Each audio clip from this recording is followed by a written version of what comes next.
ছায়ায় দেখো পারছে দেয়াল একা, নিজের দেহ রেখে ছায়াতে লেপ্টে থাকা।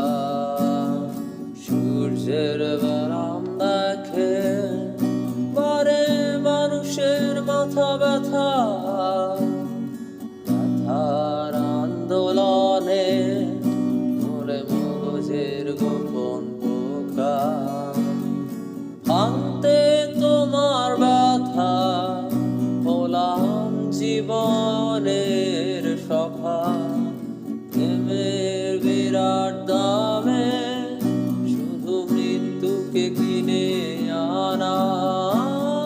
দেয়ালের নীরব গায়ে এখানেই তুমি ছাড়া